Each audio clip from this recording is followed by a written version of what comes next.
చనిపోయి తిరిగి లేచాడో అలా నేను లేవడానికి వస్తుందని మనం ఇక్కడ వచ్చి మనం ఇది నేర్చుకుని ఏం చేయాలి తెలుసా?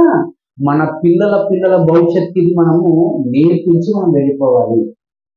ఇది గుర్తు చేసి వెళ్ళిపోవాలి. ఎదిగో మనం చనిపోయిన తర్వాత ఇంకో ఈ లోకం కానీ మనం పరలోకంకి వెళ్ళాలి.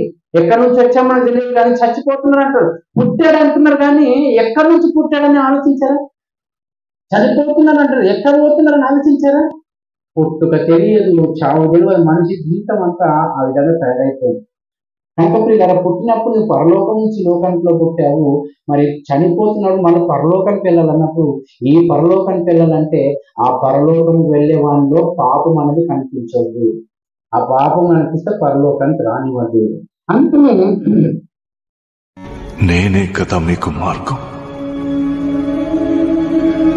నేనే సత్యం, నేనే జీవం.